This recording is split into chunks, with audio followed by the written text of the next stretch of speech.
Hello， 各位觀眾，大家好，又係我設計師 Neo 啊！上個星期咧就帶大家去呢個美國啦，去咗呢個美國嘅蘋果發佈會裏邊咧去睇咗呢個 Mac Mini 啦。咁今個星期咧，我終於攞到呢個真機翻嚟啦，咁就可以咧同大家咧係擺喺我嘅電腦台嗰度咧，就真係做一個深入嘅設計師評測。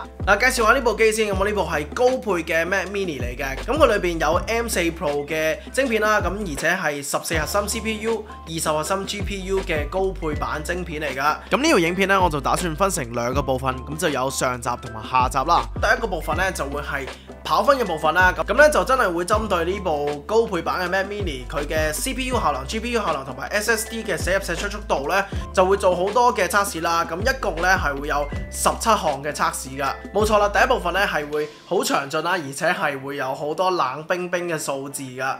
至於第二部分咧，就會係呢個購買指南啦。2年前咧我都做過呢個購買指南嘅，咁但係就一個冇咁詳盡嘅版本。咁2年之後嘅今日咧，我就做咗一個新版本出嚟啦。咁就係2024年嘅 Mac Mini 購買指南評測。咁呢個咧係2.0 嚟嘅嚇，咁啊 base on 之前嘅評測咧，我就諗多咗幾個 use case 啦嚇，咁就會今次咧一共有8個嘅 designer 嘅角度咧，去同大家分析下嘅，咁啊務求咧希望 cover 到大部分嘅 designer 睇完我嘅影片之後咧，都可以揾到咧最適合自己嘅 Mac Mini 嘅配置噶。好啦，咁啊廢話少講，咁我哋咧依家即刻開始。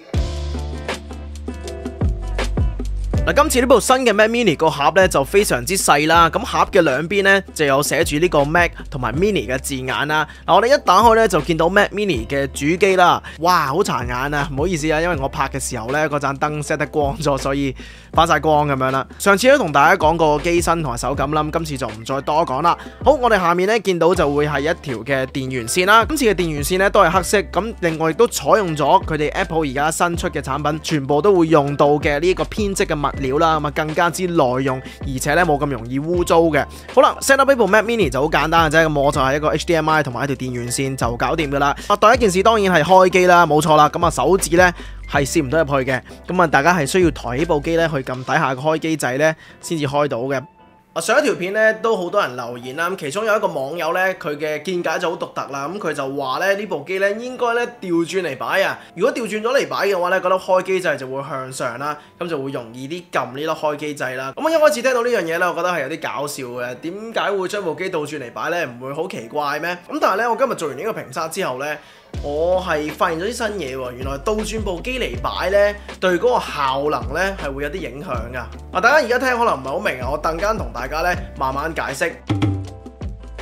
好，我哋依家咧開始進入第一部分啦，咁就係會睇我哋17項嘅測試嘅。好啦，咁先嚟幾個例餐先啦。Geekbench 6嘅 CPU 跑分，咁我哋 Mac Mini M4 Pro 嘅得分咧就係22,718分嘅。咁呢個得分咧就比起 M4 嘅15,000分咧就高咗成7000幾分啦。至於如果同 M3 Max 同埋 M2 Ultra 去比較咧，今次嘅得分咧係竟然仲高分過佢哋嘅。呢啲嘅數據咧就證實咗網上面流傳嘅講法咧，原來係真嘅，亦即係話咧你而家用大概15000蚊港紙去買嘅呢部 Mac Mini 咧，佢嘅效能咧其實已經相等於咧幾年前推出嘅呢個3萬幾蚊港紙嘅 Mac Studio 咁勁噶啦。咁繼續咧就係 Geekbench 6嘅 GPU 跑分啦。咁我呢部嘅 M4 Pro Mac Mini 咧，佢就係20核心嘅 GPU 噶，咁佢嘅得分咧就係106479分。咁啊比起咧只係得10核心 GPU 嘅 M4 晶片咧，個分數咧係差唔多高咗成2倍啊！但係如果同40核心嘅 M3 Max 去比咧，咁佢就低成6萬分啦。咁如果同76核心 GPU 嘅 M2 Ultra 晶片比較咧，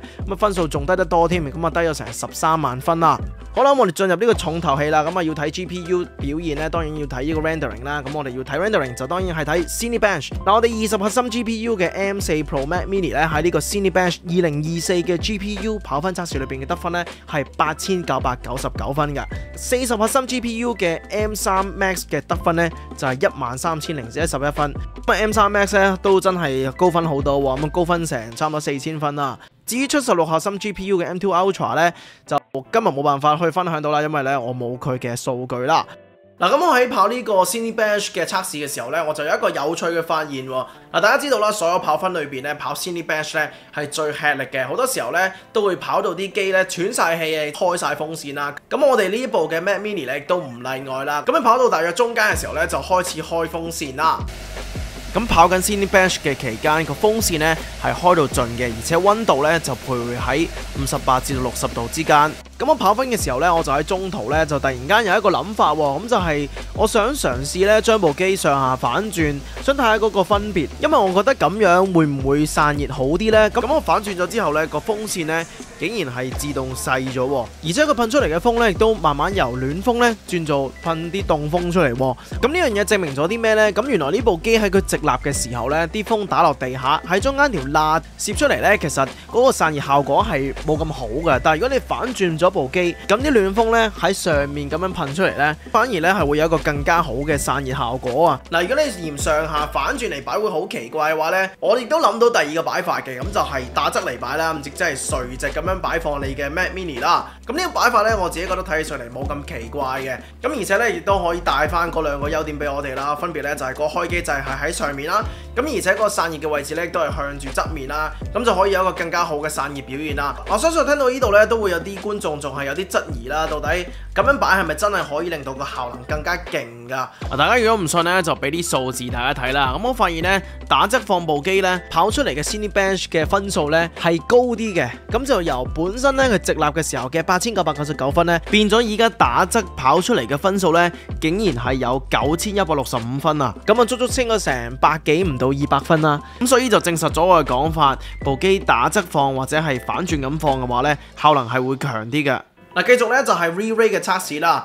咁我記得咧，我自己嘅影片裏邊咧，我從來都冇測試呢個 Re-Ray 嘅。嗱，其實我每次做評測嘅時候咧，我都想加翻 Re-Ray 落去嘅，因為 Re-Ray 咧，我亦都知道佢其實係好多人用緊，好 popular 嘅。咁我哋呢個 M4 Pro 嘅 Mac Mini 喺 Re-Ray 6嘅 Benchmark CPU 測試裏邊咧，佢嘅得分咧就係26410分啊。咁啊，比起咧 M3 Max 嘅28000分咧，就低分咗1500分左右啦。而且咧又比呢個 M2 Ultra 嘅37000分咧就低分成10000分喎。嗱，呢個結果咧又同之前有啲唔同啦。咁但係大家唔好忘記喎，因為呢一個咧係一個 CPU 嘅 render 測試啦。CPU render 入邊 CPU 核心越多就會 render 得越快嘅。咁因為 M2 Ultra 佢有24核心，佢核心多啊嘛，咁所以咧佢喺呢項測試咧係有一定嘅優勢喺度嘅。好啦，我哋睇下 GPU 啦。咁啊，我哋20核心 GPU 嘅 M4 Pro Mac Mini 喺 Re-Ray 6 Benchmark GPU 嘅測試裏邊嘅表現咧就係1518分啦。咁就同呢個40核心嘅 M3 Max 嘅分數咧係幾乎一樣喎。咁但係同76核心 GPU 嘅 M2 Ultra 嘅1995分去比較呢，咁啊低分咗少少啦，低分大約400分左右。跟住落嚟嘅跑分呢，就會係一啲設計軟件嘅跑分啦。嗱，今次影片呢，就會有啲唔同嘅，我就會用多啲呢個 Paget System 呢去做我哋嘅測試嘅系統噶。嗱，有睇開我影片嘅觀眾呢，都知道呢，我不嬲都係會自己預備一啲嘅 task 呢，就喺呢個軟件裏邊去運行啦。咁然後我就會將呢啲 task 裏邊某啲嘅參數呢，就攞出嚟俾大家做參考嘅。咁好多時就會係 rendering 嘅時間啦。咁樣做嘅好處呢，就係可以測試得 specific 啲，但係唔好處呢，就係你攞翻嚟嘅呢個數據呢，未必可以再喺其他地方呢攞到一啲數據翻嚟去做比較啦。因為始終大家做嘅 task 唔同，你如果唔係攞住一個分數嘅話呢，其實冇得比較嘅。咁所以點解我要用呢個 Paget System 去做測試呢？因為佢每一次跑完個分之後呢，都可以喺佢哋嘅系統上面呢去抄翻呢唔同嘅硬件呢嗰個得分嘅。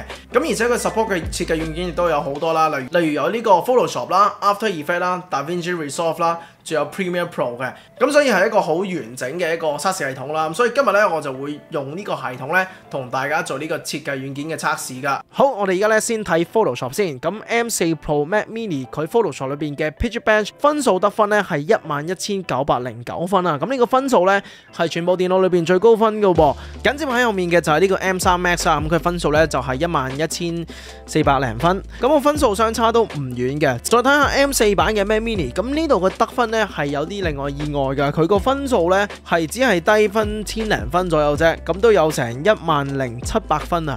以佢得10核心嚟講呢，其實佢個表現呢係出乎意料地高嘅。然後最後佢就係 M2 Ultra 啦，咁佢表現呢係最差嘅，咁佢得分呢只係得9308分。再睇下 After Effects 啦，咁 M4 Pro Mac Mini 喺 After Effects 裏邊嘅 Paget Bench 嘅得分呢就係1727分啦。咁啊得分呢又係所有電腦裏邊最高嘅，分數呢就比排第二嘅 M3 Max 嘅1600分呢就高1000分。而 M2 Ultra 表現呢又係最差啦，咁佢嘅得分呢只係得1580零分嘅啫。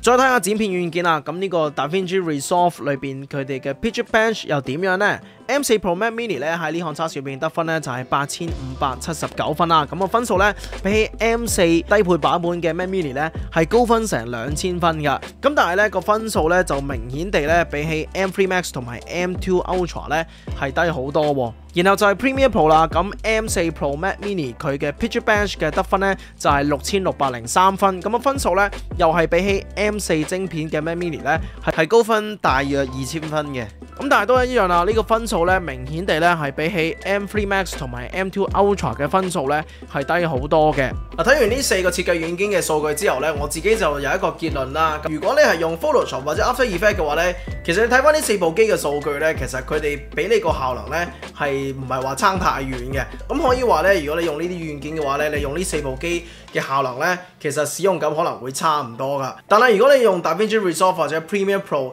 去剪片嘅話咧，就唔同啦。你見得到咧，佢嗰個分別係好大嘅喎。嗱，有機會可能因為呢啲軟件咧係會用嗰個 GPU 咧用得比較多啦，所以你見到個分別咧就會大啲啦。睇翻數據嘅話，你會見到 M3 Max 又或者係 M2 Ultra 咧個表現咧明顯地咧係比起呢個 M4 Pro 或者係 M4 嘅 Mac Mini 咧係表現得好好多啊！咁所以如果你打算剪片嘅話咧，你可能揀翻 M3 Max 或者係 M2 Ultra 嘅話咧，可能係會好啲㗎。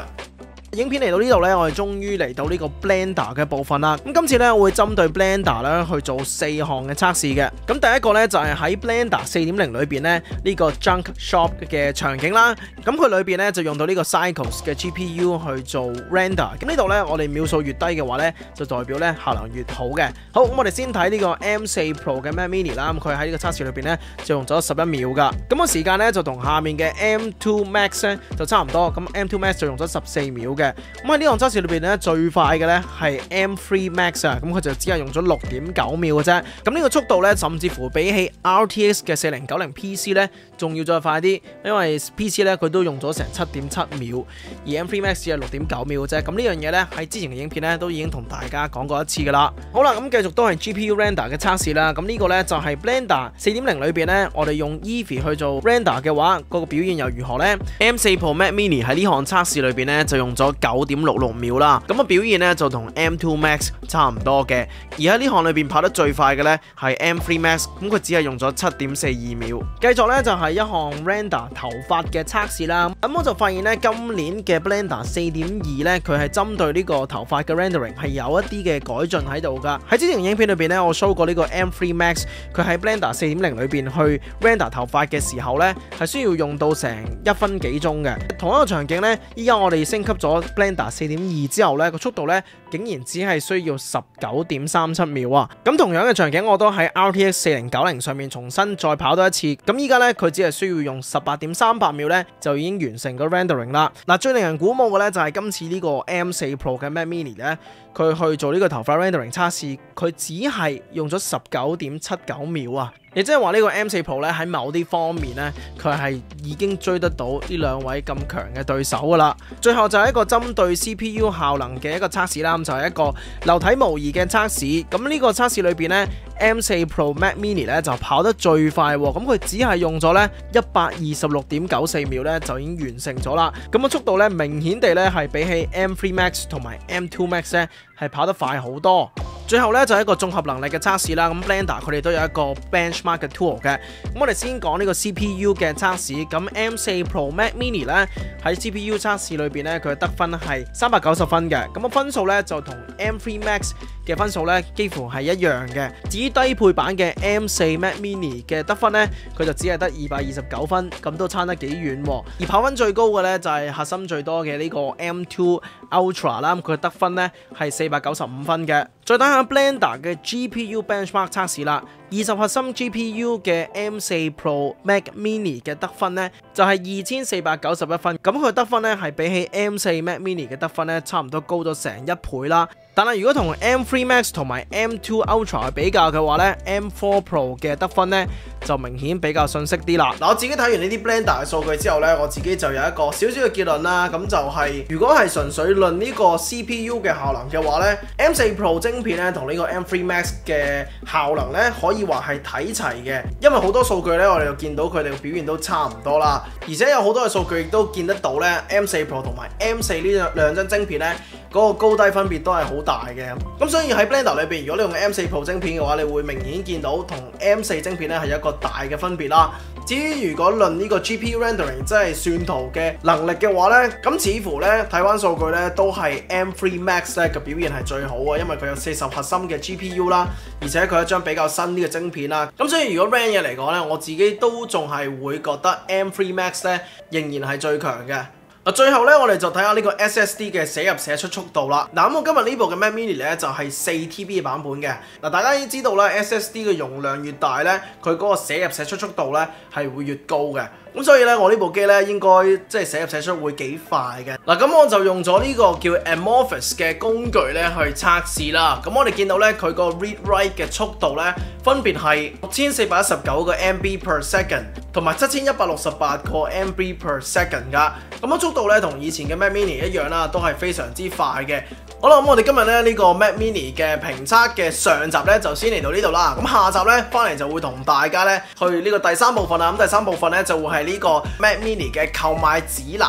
咁呢條影片咧我仲製作緊，咁係會緊接住呢條影片咧，我就會盡快一搞掂咧就即刻上傳俾大家睇嘅。好啦，咁今日影片咧都差唔多啦。咁啊，雖然今日呢條影片咧係上集，咁啊大家未睇晒，但係咧如果大家都覺得 Neo 呢條影片咧係你中意嘅，你覺得幫到你嘅話咧，請你都幫我做幾件事啦 ，like share 我呢條影片，最後訂閱我呢個頻道，同埋打開呢個通知功能，咁我下次再推出新影片嘅時候咧，你就可以第一時間睇得到嘅。好啦，咁今日咧先嚟到呢度，我係 Neo，我哋下條片再見，拜拜。